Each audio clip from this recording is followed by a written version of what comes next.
नमस्कार दोस्तों, स्वागत है आप सभी का आपके अपने YouTube channel online study DK में। और आज हम देखने वाले हैं आने वाले सीटेट एग्जाम जुलाई 2023 के लिए बाल विकास एवं शिक्षा शास्त्र संबंधित 30 अति महत्वपूर्ण प्रश्नों का प्रैक्टिस सेट। दोस्तों ये प्रैक्टिस सेट आपके लिए आने वाली आपकी सीटेट एग्जाम की जो तैयारी है उसको और भी बेहतर बनाएगा। और ऐसे ही बेहतरीन प्रैक्टिस सेट के लिए आप अपनी app online study with DK को भी प्ले स्टोर से डाउनलोड कर सकते हैं। वहाँ पर भी आप जाकर के सिर्फ 5 रुपये में टेस्ट लगा सकते हैं। तो चलिए बिना देर किए आज के इस प्रैक्टिस सेट को यहाँ पर हम देखते हैं।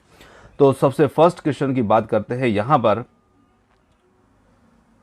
बच्चों के सम्मुख विचार बिंदु प्रस्तुत करते समय सही क्रम रिक्त स्थान से रिक्त स्थान की ओर होना चाहिए। देखिए 4 विकल्प आपके सामने हैं। आप भी अपना उत्तर यहाँ पर कमेंट्स में दे करके अपने स्कोर को यहाँ पर आकलन कर सकते हैं। तो यहाँ पर बच्चों के सम्मुख जब हम विचार बिंदु प्रस्तुत करते हैं उस समय सही क्रम हमारा कौन सा होना चाहिए? जटिल से सरल या फिर सामान्य से विशिष्ट, अमूर्त से मूर्त, सांकेतिक से अनुप्रतीकात्मक। तो देखिए जब हम बच्चों के सम्मुख विचार बिंदु प्रस्तुत करते समय हमारे लिए जो सही क्रम होना चाहिए तो वो होना चाहिए सामान्य से विशिष्ट की ओर, यानी कि ऑप्शन नंबर जो बी होगा वो यहाँ पर हमारा इसमें सही उत्तर बन जाएगा। चलिए आगे बढ़ते हैं और अगले प्रश्न की बात करते हैं। विद्यार्थी सीखने के लिए आंतरिक रूप से अधिक अभिप्रेरित होंगे अगर वे रिक्त स्थान के भाव को महसूस करेंगे। बहुत ही अच्छा प्रश्न है। और प्रश्न में हम यहाँ पर देख सकते हैं कि इसमें 3 जो विकल्प हैं, यानी कि ए, बी और सी, डी के रूप में 4 विकल्प जो दिए हैं, इनमें से विकल्प ए, बी और डी यहाँ पर एक नेगेटिव सेंस में दिख रहे हैं। तो यहाँ पर हमारे लिए एक ऑप्शन नंबर सी जो होगा वो इसमें सही उत्तर होगा। क्योंकि जब विद्यार्थी खुशी के भाव को महसूस करेंगे, यानी कि उनको अधिगम यानी सीखने में जब खुशी महसूस होगी तो निश्चित रूप से वो सीखने के प्रति आंतरिक रूप से और भी ज़्यादा अभिप्रेरित रहेंगे। तो यहाँ पर ऑप्शन सी हमारा इसमें उत्तर हो जाएगा। अगला प्रश्न है, विद्यार्थी उस जानकारी को जल्दी भूल जाते हैं जो कि। तो विद्यार्थी कौन सी जानकारी को जल्दी भूल जाते हैं? जो उनके जीवन से संबंधित होती है, प्रासंगिक संदर्भ में प्रस्तुत की जाती है, असंबंधित खंडों में प्रस्तुत की जाती है, उदाहरणों का इस्तेमाल करके विस्तारित की जाती है या वितरित की जाती है। विस्तारित लिखा है, वितरित की जाती है। तो देखिए जब हम विद्यार्थी को कई उदाहरणों के माध्यम से समझाएंगे निश्चित रूप से वो चीज़ उसे याद रहेगी। प्रासंगिक संदर्भ में उसे प्रस्तुत करेंगे तब भी वो उसे लंबे समय तक याद करेंगे, या फिर उनके जीवन से संबंधित होगी तो भी वो उसे जल्दी नहीं भूलेंगे, लंबे समय तक याद रखेंगे। परंतु जब हम जानकारी को असंबंधित खंडों में प्रस्तुत करेंगे, यानी कि बच्चों को उस जानकारी से रिलेट करते हुए जब हम नहीं देंगे तो वो उस चीज़ को भूल जाएंगे। ये उदाहरण हम अपने ऊपर से भी ले सकते हैं। जब हम कोई जानकारी जो हमसे जुड़ी हुई ना हो, हमारे जीवन की घटनाओं से जुड़ी हुई ना हो, या हमें कहीं उदाहरणों के माध्यम से ना मिली हो तो हम उसको जल्दी भूल जाया करते हैं। परंतु जो चीज़ें इन तीनों विकल्प में जुड़ाव हमारे साथ रहेगा, है ना, उदाहरण के साथ रहेगी, तो उसे हम लंबे समय तक याद रख पाएंगे। तो ऑप्शन सी यहाँ पर हमारा इसमें उत्तर बन जाएगा। चलिए आगे बढ़ते हैं, अगले प्रश्न की बात करते हैं। करण हमेशा किसी समस्या का एक से अधिक समाधान सोचता है और अक्सर नवाचारी समाधानों को सुझाता है। यह किस तरह की सोच का उदाहरण है? तो देखिए करण यहाँ पर जब कोई भी समस्या उसके सामने आती है तो वो उसके एक से अधिक समाधानों को सोचता है और अक्सर वो नवाचारी समाधानों को ढूंढता है, नवाचारी जो समाधान है उनको सुझाता है।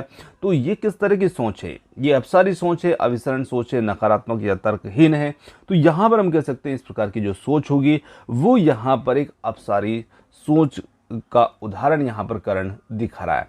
अब देखिए जब अपसारी सोच या अपसारी चिंतन जो होता है, इसमें क्या होता है कि जब बालक जो होता है वो चिंतन जब करता है किसी समस्या के समाधान को तो उसके अनेक विकल्प और अलग अलग विचारों को वो दिखाता है, यानी कि अलग अलग विचारों की ओर वो उसमें बढ़ता है। तो यहाँ पर ये जो चिंतन होता, जहाँ पर एक से अनेक विकल्प उसके सामने मौजूद रहते हैं, तो इसे हम अपसारी चिंतन कहते हैं।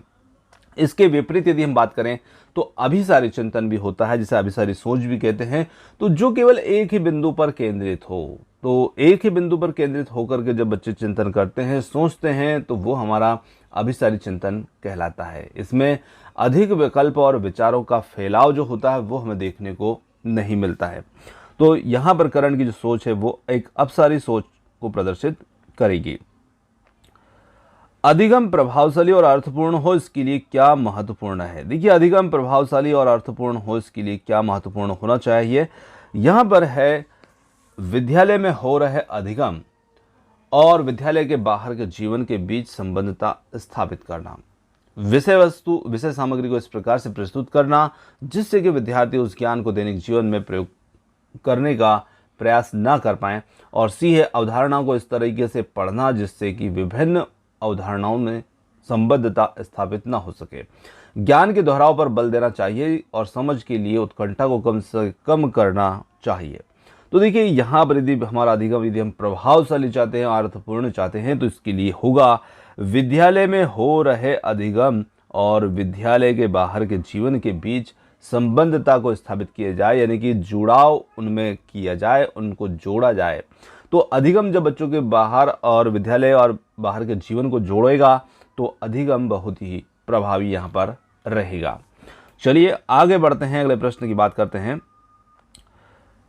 कक्षा के परिवेश शिक्षण शास्त्रीय प्रविधियों और आकलन की विधियों का चयन इस प्रकार से करना चाहिए कि वे विद्यार्थियों में रिक्त स्थान के उन्नयन को सुनिश्चित कर सके। तो यहाँ पर जिज्ञासा, अरुचि, प्रतियोगिता या कंठस्थीकरण, तो हमारे कक्ष के परिवेश और शिक्षण शास्त्रीय प्रविधि और आकलन की विधि का चयन हम इस प्रकार से करें कि वे विद्यार्थियों में जिज्ञासा के उन्नयन को सुनिश्चित कर सके। ऑप्शन नंबर ए यहां पर हमारा इसमें उत्तर होगा। अगला प्रश्न आता है, विद्यार्थियों के द्वारा की गई त्रुटियों को सुलझाने के लिए निम्नलिखित में से शिक्षक द्वारा अपनाया गया कौन सा तरीका यहाँ पर सही नहीं होगा? तो देखिए, यहाँ पर जो तरीका सही नहीं है वो हमें इसमें ढूंढना है।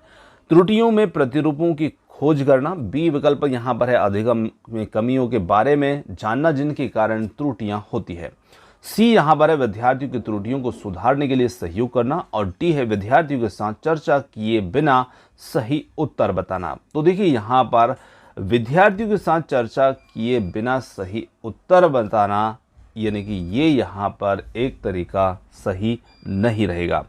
तो ऑप्शन डी जो होगा वो हमारा इसमें यहाँ पर उत्तर हो जाएगा। चलिए आगे बढ़ते हैं।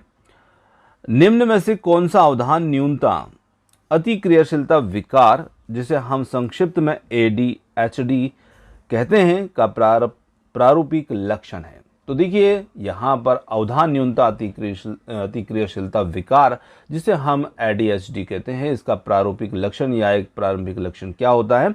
तो लंबी अवधि के लिए केंद्रित रहना, धीमा क्रियाशीलता स्तर, आवेगशीलता या कार्य व्यवस्था के उच्च स्तर। तो यहाँ पर बच्चों में आवेगशीलता जो होती है वो देखने को मिलती है, यानी कि बच्चे यहाँ पर थोड़े से आक्रामक स्वभाव को यहाँ पर दर्शाते हैं। उनकी जो संवेगात्मक स्थिति होती है उसमें यहाँ पर आक्रामकता देखने को मिलती है, आवेगशीलता देखने को मिलती है। तो ऑप्शन सी हमारा इसमें उत्तर होगा। अगला प्रश्न है, भावनाओं और संज्ञान के संदर्भ में निम्नलिखित में से कौन सा सही है? तो यहाँ पर देखें, भावनाओं और संज्ञान के संदर्भ में जो यहाँ पर सही हो, अत्यधिक दबाव समस्याओं को सुलझाने के कौशलों को बढ़ावा देता है। बी है हर्ष और उल्लास की भावना चर्चा में भाग लेने के लिए बढ़ावा देती है। अत्यधिक चिंता जानकारी के प्रसंस्करण में सुधार लाती है। फिर निरस्ता की भावना समालोचनात्मक चिंतन में सुधार लाती है। तो यहाँ पर हम कह सकते हैं कि हर्ष और उल्लास की जो भावना चर्चा में भाग लेने के लिए बढ़ावा देती है, ये यहाँ पर भावनाओं और संज्ञान के संदर्भ में सही रहेगा।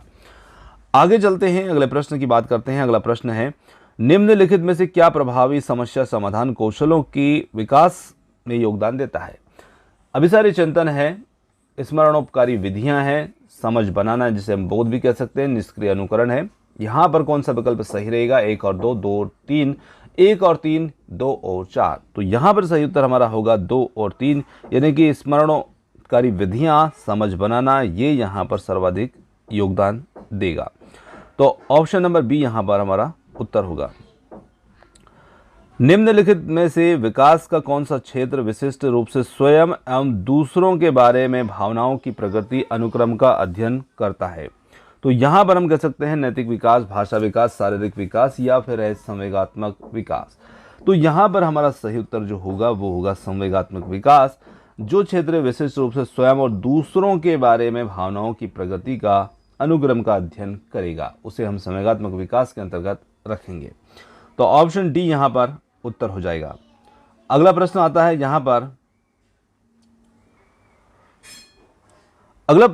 यहां पर, हमारा विकास का कौन सा सिद्धांत यह निर्दिष्ट करता है कि समग्र निर्माण हेतु कुछ विशिष्ट प्रतिक्रियाएं विकास के बाद की प्रक्रियाओं से समन्वित होती है। तो देखिए, विकास की कुछ विशिष्ट प्रक्रियाएं विकास की बाद की प्रक्रियाओं से समन्वित होती है, तो उसे हम निरंतरता का सिद्धांत, एकीकरण का सिद्धांत, शीर्षगामी सिद्धांत या अधोगामी सिद्धांत कहेंगे।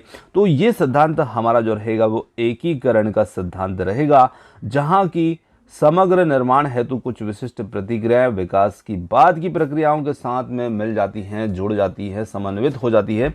तो ये हमारा यहाँ पर एकीकरण का सिद्धांत जो रहेगा कहलाएगा। आगे चलते हैं। अगला प्रश्न आता है, निम्न में से कौन सा घटक सामाजिक सांस्कृतिक घटकों की श्रेणी में आता है जो विकास को प्रभावित करता है? स्कूली माहौल, तंत्रिका संबंधी विकार, जैविक प्रवृत्तियां, आनुवंशिक बनावट। तो यहाँ पर हमारा स्कूल का माहौल जो रहेगा, स्कूली माहौल, वो हमारे सामाजिक सांस्कृतिक घटकों की श्रेणी में आता है और ये विकास को प्रभावित करता है। ऑप्शन नंबर ए इसमें हमारा उत्तर होगा। आगे चलते हैं। जीन पियाजे के संज्ञानात्मक विकास के सिद्धांत के अनुसार एक अध्यापिका 7 से 11 वर्ष की अवस्था वाले विद्यार्थियों को स्वतंत्र रूप से कार्य करने के लिए ऐसा कार्य देती है जिसमें रिक्त स्थान की आवश्यकता होती है। तो यहाँ पर रिक्त स्थान की आवश्यकता होती है, किसकी आवश्यकता इसमें रहती है? तो यहाँ पर परिकल्पनात्मक, निगमनात्मक तार्किकता या प्रतिवर्ती चिंतन, जिसे हम पलटवां भी कहते हैं, निष्क्रिय अनुसरण या वस्तु स्थायित्व।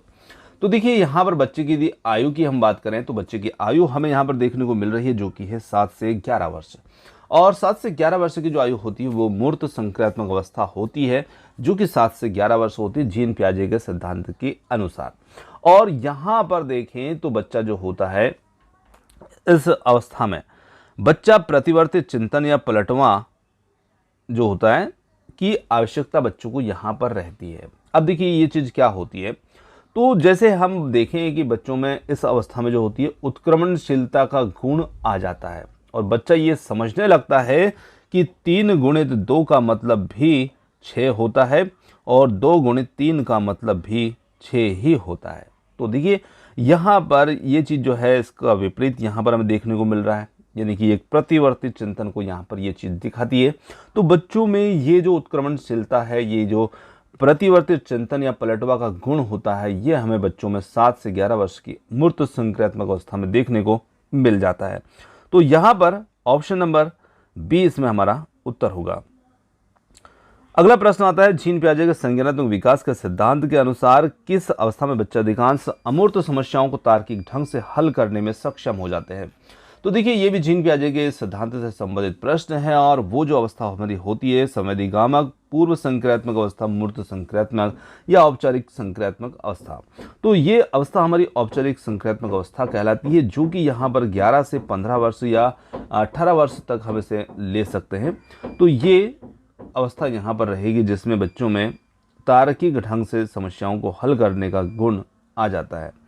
चलिए आगे चलते हैं। अगला प्रश्न है, लेव वाइगोत्स्की के विचारों के अनुसार निम्न में से कौन सा कथन भाषा और संज्ञान के बीच संबंध को सही रूप से दर्शाता है? तो यहाँ पर यदि हम देखें, लेव वाइगोत्स्की के विचारों के अनुसार जो कथन संज्ञान, भाषा और संज्ञान के बीच संबंध को सही रूप से दर्शाएगा, तो देखिए, भाषा की विचारों के स्वनियमन में कोई भूमिका नहीं है, या फिर हम कह सकते हैं बच्चों की स्वनिर्देशित बातें उनकी आत्म केंद्रिता को दर्शाती है, या सी है जब बच्चों को निजी वाक उनकी मौखिक सोच के आंतरिक स्तर को दर्शाती है, और डी है विचारों का मौखिकीकरण बच्चों के समस्या समाधान कौशलों में बाधक बनता है। तो यहाँ पर यदि हम देखें तो सी जो विकल्प होगा, यहाँ पर बच्चों की निजी वाक उनकी मौखिक सोच के आंतरिक स्तर को दर्शाती है। ऑप्शन नंबर सी यहाँ पर हमारा उत्तर हो जाएगा। अगला प्रश्न है, लड़के हमेशा विज्ञान में अच्छे होते हैं और लड़कियां गायन में अच्छी होती है, ये कथन क्या दर्शाएगा? तो ये कथन जेंडर समता, जेंडर अनुरूपता, जेंडर अस्मिता, जेंडर रूढ़िवादिता। तो यहाँ पर हम कह सकते हैं ये कथन हमें दर्शाएगा जेंडर रूढ़िवादिता को, जो बच्चों को, बालक को अलग ढंग से देखती है और बालिकाओं को अलग ढंग से। तो यहाँ पर डी विकल्प इसमें हमारा उत्तर होगा। एक कक्षा में विद्यार्थियों के सामाजिक सांस्कृतिक संदर्भ के परिप्रेक्ष्य में विविधता को विद्यार्थियों को उनके संदर्भों के आधार पर समूह में बांटकर बहिर्वेशन करने के लिए इस्तेमाल करना चाहिए, या फिर बी है को अनदेखा करना चाहिए और मानकीकृत पाठ्यचर्या का क्रियान्वयन करना चाहिए, सी है को एक गुण के रूप में लेना चाहिए और अवधारणाओं के शिक्षण में इस्तेमाल करना चाहिए। और डी की यदि हम बात करें तो डी विकल्प यहाँ पर हमारा है को विद्यार्थियों का नामीकरण और रूढ़बद्ध धारणाओं को पुख्ता करने के लिए इस्तेमाल करना चाहिए। तो देखिए यहाँ पर यदि हम बात करें तो सी विकल्प जो होगा वो हमारा इसमें यहाँ पर सही उत्तर होगा। यदि हम विद्यार्थी के सामाजिक सांस्कृतिक संदर्भ को के परिप्रेक्ष्य में विविधता जो है उसको एक गुण के रूप में लेंगे और अवधारणाओं के शिक्षण में उसका इस्तेमाल हम कर सकते हैं, तो सी विकल्प यहाँ पर उत्तर बन जाएगा। आगे चलते हैं, विद्यार्थियों में समालोचनात्मक चिंतन को समुन्नत करने के लिए अध्यापक को जिनमें रिक्त स्थान शामिल है प्रस्तुत करने चाहिए। तो यहाँ पर बच्चों में जब हम समालोचनात्मक चिंतन को उन्नत करना चाहते हैं तो वहाँ पर अध्यापक को क्या चाहिए, खुले अंत वाले या मुक्तोत्तर प्रश्न जिसे जो कि अपसारी चिंतन पर आधारित होते हैं, अपसारी सोच पर आधारित होते हैं, या बंद अंत वाले प्रश्न जो कि अभिसारी चिंतन पर आधारित हो, वास्तविक जीवन संदर्भ चुनौतियां अभिसारी चिंतन, संदर्भ रहित परिदृश्य घोषणात्मक ज्ञान का अनुप्रयोग। तो यहाँ पर हम बच्चों को खुले अंत वाले मुक्त उत्तर यानी कि अपसारी चिंतन पर आधारित प्रश्न जो हैं बच्चों को शामिल करेंगे, जहाँ पर बच्चों का समालोचनात्मक चिंतन होगा। तो ऑप्शन ए इसमें हमारा उत्तर होगा। रचनात्मक आकलन किस प्रकार किया जाना चाहिए? देखिए, रचनात्मक आकलन किस प्रकार किया जाना चाहिए? मानकीकृत परीक्षण के समूह का उपयोग करके एक विशिष्ट शिक्षक द्वारा, ना कि एक सामान्य शिक्षक द्वारा, नियमित रूप से विद्यार्थियों के सहयोग के साथ केवल सत्र के शुरुआत के और अंत में करना चाहिए। तो देखिए, एक रचनात्मक आकलन जो है वो किस प्रकार कर सकते हैं, तो वो नियमित रूप से हम कर सकते हैं और विद्यार्थियों के सहयोग के साथ में उसे हम शामिल कर सकते हैं। तो यहाँ पर ऑप्शन सी जो होगा वो हमारे रचनात्मक आकलन के लिए बेहतर विकल्प रहेगा, ऑप्शन सी। आगे चलते हैं, अगला प्रश्न है, नूरी इस तर्क हमारे समाज के प्रति कुछ दायित्व हैं और इस दायित्व के लिए हमें उन नियमों का पालन करना चाहिए के आधार पर अपनी क्रियाओं का निर्णय लेती है। लॉरेंस कोलबर्ग के अनुसार नूरी इस समय नैतिक तार्किकता की किस अवस्था में यहाँ पर वो है? तो पूर्व अभिसामयिक, अभिसामयिक या फिर अभिसामयिक, पश्चात या औपचारिक अभिसामयिक। तो यहाँ पर जो नूरी है वो रहेगी अभिसामयिक अवस्था में, जो कि लॉरेंस कोलबर्ग की अवस्था होगी। ऑप्शन नंबर बी यहाँ पर इसमें उत्तर हो जाएगा। आगे चलते हैं, अगला प्रश्न, एक अध्यापिका विद्यार्थियों को ऐसा प्रदत्त कार्य देती है जिसमें परिवार के सदस्यों के साथ चर्चा करना महत्वपूर्ण रूप से शामिल है। लेवाइगोस्की के सिद्धांत के अनुसार उस अध्यापिका का मत है बच्चों के संज्ञानात्मक विकास में महत्वपूर्ण भूमिका है। तो देखिए, जब अध्यापिका विद्यार्थियों को ऐसा प्रदत्त कार्य यानी कि जैसा दत्त कार्य यहाँ पर प्रदान करती है जिसमें परिवार के सदस्यों के साथ बच्चों को चर्चा करना शामिल रहेगा, तो यहाँ पर लेवाइगोस्की के सिद्धांत के अनुसार अध्यापिका का मत है कि बच्चों में संज्ञानात्मक विकास में की भूमिका महत्वपूर्ण होगी। तो देखिए, बच्चे यहाँ पर चर्चा किससे करेंगे? अपने परिवार के सदस्यों से, और परिवार के सदस्यों के साथ चर्चा करना एक सामाजिक अंतर्क्रिया होती है और लेवाइगोस्की जो है वो बल देते हैं सामाजिक अंतर्क्रिया के माध्यम से सीखने पर। तो यहाँ पर सामाजिक अंतर्क्रियाएं जो होंगी वो हमारा इसमें सही उत्तर हो जाएगा। आगे चलते हैं, लेवाइगोस्की के विचारों से सहमति रखने वाली अध्यापिका को निम्न में से क्या करना चाहिए? अब देखिए, एक और प्रश्न यहाँ पर लेवाइगोस्की के सिद्धांत से ही संबंधित है और फिर यहाँ पर अध्यापिका को लेवाइगोस्की के सिद्धांत को ध्यान में रखना है और शिक्षिका यहाँ पर क्या कर सकती है। तो अभी हमने बात की कि लेवाइगोस्की जो है सामाजिक अंतर्क्रिया अपने परिवेश से सीखने पर, अपने आसपास के लोगों से सीखने पर, उनसे चर्चा करने पर सीखने को यहाँ पर महत्व देते हैं। तो यहाँ पर किसी भी परिस्थिति में विद्यार्थियों को संकेत या इशारे देने से बचना चाहिए। किसी समस्या पर काम करते हुए अपने विचारों के मौखिकरण करने पर विद्यार्थियों को हतोत्साहित करना चाहिए। विद्यार्थियों के बीच चर्चा और वैचारिक बहस को बढ़ावा देना चाहिए। डी है, अधिगम को विद्यार्थी के सामाजिक सांस्कृतिक परिवेश से अलग देखना चाहिए। तो देखिए, यहाँ पर विद्यार्थी के बीच चर्चा और वैचारिक बहस जो है वो बढ़ना चाहिए, यानी कि उस पर बढ़ावा मिलना चाहिए, यानी कि कुल मिलाकर के वही सामाजिक अंतर्क्रिया के माध्यम से सीखने पर बल हमें देना चाहिए। चलिए आगे चलते हैं, अगले प्रश्न की बात करते हैं। लेव वाइगोत्स्की का मत है कि उच्चतर क्रम की मानसिक प्रक्रियाएं रिक्त स्थान के द्वारा समामेलित होती है। तो यहाँ पर मनोवैज्ञानिक उपकरण, पुरस्कार, दंड, अनुकूलन, कंठस्थीकरण। तो देखिए लेव वाइगोत्स्की का मत है कि उच्चतर क्रम की मानसिक प्रक्रियाएं मनोवैज्ञानिक उपकरण के द्वारा समामेलित होती है। ऑप्शन नंबर ए इसमें उत्तर हो जाएगा। हावर्ड गार्डनर के सिद्धांत के अनुसार जो शिक्षार्थी दूसरों की भावनाओं, मनोदशा और इरादों को अच्छी तरह से समझ पाते हैं उनमें किस प्रकार की बुद्धि का उच्च स्तर होता है? अंतर व्यक्तित्व, स्थानिक, संगीतात्मक या अंतरा व्यक्तित्व। तो इनमें जो बुद्धि का स्तर होता है वो होता है अंतर व्यक्तित्व बुद्धि का। ऑप्शन नंबर ए इसमें हमारा सही उत्तर होगा। समावेशी शिक्षा के अनुसार सभी विद्यार्थी अपनी सर्वोत्तम क्षमताओं को प्राप्त कर सके यह सुनिश्चित करने के लिए किन सिद्धांतों का पालन करना चाहिए? तो यहाँ पर समता, समानता, पक्षपात, ये गक्षपात थोड़ा सा मिसप्रिंट हुआ है, पृथक्करण। तो यहाँ पर हम कह सकते हैं कि इसमें समावेशी शिक्षा के अनुसार सभी विद्यार्थी अपनी सर्वोत्तम क्षमताओं को प्राप्त कर सके ये सुनिश्चित करने के लिए हम समता के सिद्धांत का पालन यहाँ पर करना चाहिए। ऑप्शन नंबर ए इसमें हमारा उत्तर होगा। गति, समन्वय, वैकल्य प्रत्यक्ष रूप से किन कठिनाइयों से संबंधित है? अब देखिए यहाँ पर गति, समन्वय यानी कि शारीरिक जो गतियाँ होती है, हमारी शारीरिक अंगों की गतियाँ होती हैं, उनमें समन्वय और उनसे संबंधित विकार प्रत्यक्ष रूप से किन कठिनाई से संबंधित यहाँ पर रहेगा? तो पाठ विषय वस्तु पढ़ने से, तथ्यों को याद रखने से, शारीरिक अंगों के समन्वय से या अंकों के प्रकलन से। तो यहाँ पर शारीरिक अंगों के समन्वय से संबंधित, यहाँ पर कठिनाई से संबंधित ये रहेगा। ऑप्शन नंबर सी इसमें उत्तर होगा। एक प्रगतिशील कक्षा निम्न में से किसे प्रधानता देती है? अध्यापिका के द्वारा चयनित पढ़ाने के तरीके को, पाठ्यक्रम को पूरा करने, परीक्षा केंद्रित शिक्षा शास्त्र को, विद्यार्थियों के मतों और अनुभवों को। तो यहाँ पर हम कह सकते हैं कि इसमें जो हमारा विद्यार्थी के मत और अनुभव, एक प्रगतिशील कक्षा जो होती है वो विद्यार्थी के मत और अनुभवों को प्रधानता यहाँ पर देगी। तो यहाँ पर ऑप्शन नंबर डी इसमें हमारा उत्तर हो जाएगा। आगे चलते हैं। जेंडर सामाजिक संरचनाओं के द्वारा निर्मित होता है, पूरी तरह वंशागत कारकों के द्वारा निर्धारित होता है, आनुवंशिक लक्षणों के द्वारा पूर्व निर्धारित होता है या एक जन्मजात प्रवृत्ति होती है। तो यहाँ पर हम कह सकते हैं कि जेंडर जो होता है ये एक सामाजिक संरचनाओं के द्वारा निर्मित होता है। ऑप्शन नंबर ए यहाँ पर हमारा उत्तर रहेगा। तो ऑप्शन ए इसमें उत्तर होगा। चलिए, रचनात्मक बच्चों की एक पहचान विशेषता यह है। तो देखिए रचनात्मक बच्चों जो होते हैं उनकी एक पहचान विशेषता ये है कि वे मानदंडों के अनुरूप ही कार्य करते हैं, वे दूसरों की नकल करना पसंद करते हैं, वे स्वतंत्र रूप से सोचते हैं या उनकी ध्यान अवधि कम होती है। तो ऑप्शन सी होगा, वे स्वतंत्र रूप से सोचते हैं। रचनात्मक बच्चों की एक पहचान विशेषता ये भी होगी।